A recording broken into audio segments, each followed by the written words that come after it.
There is a specific kind of exhaustion that only seems to visit us after the age of 60. It isn't just being tired from a long day. It is the frustration of staring at the ceiling at 3 in the morning, calculating how many hours are left before the sun comes up, and knowing that your lower back is going to be stiff the moment you try to roll out of bed. You might feel that nagging, urgent pressure to visit the bathroom for the 3rd time in a single night, disrupting the deep rest your body is crying out for. Over the years, we have been conditioned to believe a very specific, discouraging lie. We are told that fragmented sleep, aching joints, and a bladder that won't cooperate are simply the price of admission for getting older. We are told to accept that our internal systems are winding down and that waking up refreshed is a luxury we can no longer afford. I want to tell you, right now, that this narrative is fundamentally flawed. In my experience, the reason you are exhausted and sore isn't necessarily because of the number of candles on your birthday cake. It is often a mechanical problem, a buildup of chronic tension that acts like a silent brake on your body's ability to recharge. Think of your pelvic floor, your hips, and your lower back as a complex knot. When that knot is tight, it squeezes your internal organs, irritates your nerves, and keeps your brain in a state of low-grade emergency all night long. If we can gently untie that knot, we don't just patch a symptom, we restore the flow. We are going to walk through a routine today that uses simple gravity and your own breath to reset your body's electrical and plumbing systems.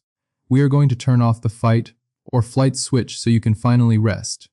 Let us begin with the foundation of this reset, a movement that is incredibly effective for draining tension from the legs and hips. We'll call this the wall release. I want you to find a clear patch of wall in your home. Gently transition down to the floor and swing your legs up so your heels are resting against the wall while your back is flat on the ground. Now, this is the crucial adjustment. Do not keep your legs stiff and straight together like a soldier. Let them fall open naturally into a wide V shape. Soften your knees.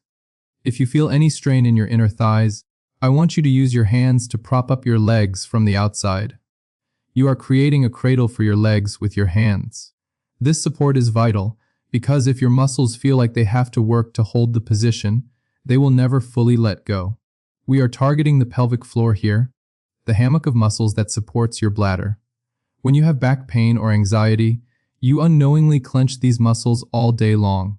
A tight muscle is a weak muscle, and a tight pelvic floor sends frantic, false signals to your brain that you need to use the bathroom.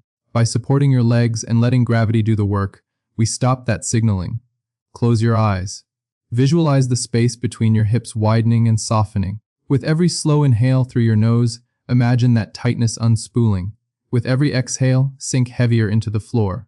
You are signaling to your bladder that it is safe to relax. Stay in this position as we move to the second phase, which is calibrating your engine, your nervous system. We need to tell your brain that the day is over. Place one hand gently on the center of your chest and the other on your soft belly, right over your navel. Unclench your back teeth. There is a surprisingly strong neurological link between a tight jaw and a tight pelvis. If your mouth is clamped shut, your hips are likely rigid.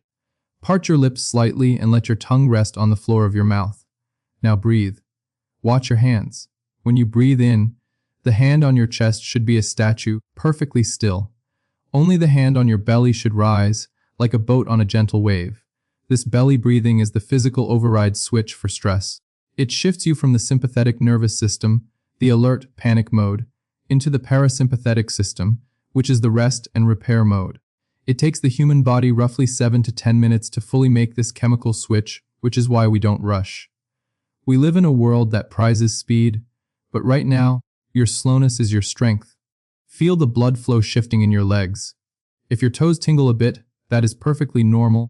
It is just circulation returning to areas that have been compressed. You are becoming grounded. As you lie there, feeling the floor support your spine, I want to gently transition us to the next movement, a modified posture often called the happy baby, but we will adapt it for comfort and safety. Do not roll over yet. Simply slide your feet down the wall until your knees are bent deeply, heading toward your armpits. In yoga classes, you might see people grabbing their toes, but for most of us, that strains the neck and defeats the purpose. Instead, hook your hands behind your knees, right on the hamstrings, or hold your ankles if that feels accessible. Keep your head heavy on the carpet. Keep your tailbone reaching down, trying to stay flat. The hips are what I often call the body's junk drawer. We unconsciously store emotional stress and physical fatigue in the hip sockets. When they are stiff, they pull directly on the lower vertebrae, causing that morning backache. Gently rock your body a tiny bit from side to side, massaging the muscles that run along your spine. This compression of the thighs against the belly is also a wonderful natural aid for digestion. Sometimes the pressure we feel at night isn't the bladder, but trapped gas or bloating pushing against the nerves. This position helps clear that pathway. Send your breath right into the crease of your hips. Visualize the joint lubricating and creating space. If it pinches, simply lower your feet. Pain is not the goal, relief is. We are creating space between the vertebrae, reversing the compression of gravity that happened while you were walking around today. From here, we are going to change our orientation to gravity. Carefully release your legs, roll entirely to one side, and use your arm strength to press yourself up. Come onto your hands and knees for a posture we call the shell. This is a retreat for your senses. Bring your big toes together behind you and open your knees as wide as is comfortable. Slowly send your hips back toward your heels and stretch your arms forward, lowering your forehead to the ground. If your head doesn't reach the floor, stack your fists one on top of the other to make a little pillow. The contact between your forehead and a surface is critical. It stimulates the vagus nerve, which lowers your heart rate and blood pressure. You are literally turning down the volume of the outside world. Breathe into your back ribs. Imagine your lungs are located on your back. Feel the skin across your ribs stretch with every inhale.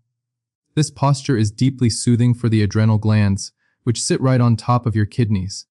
When we are chronically stressed, these glands pump out cortisol, which is like drinking a cup of coffee right before bed.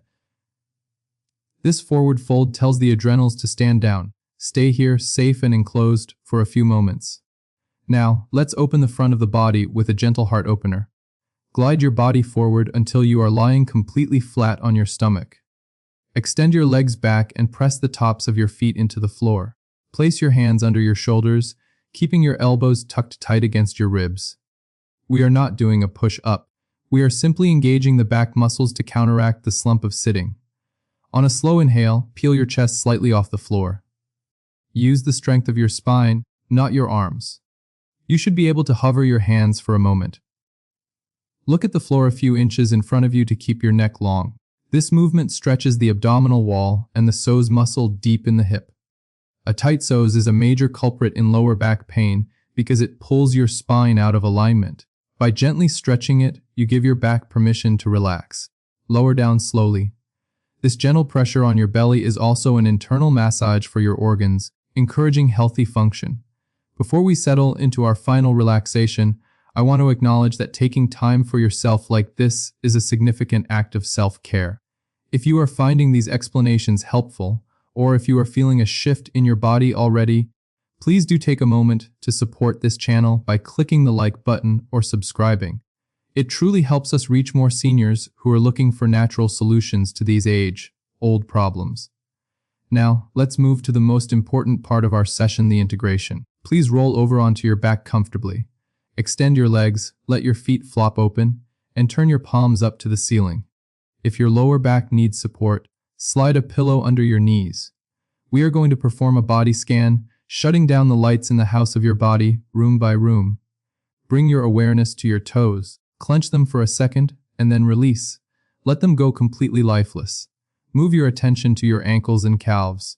Feel the heavy bones of your lower legs sinking into the mattress as if they are made of lead.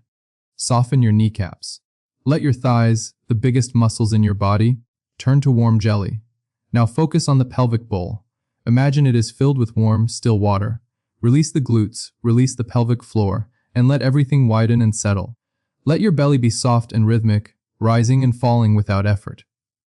Feel your spine spreading out against the support beneath you. Let your fingers curl naturally. Relax your forearms and your biceps.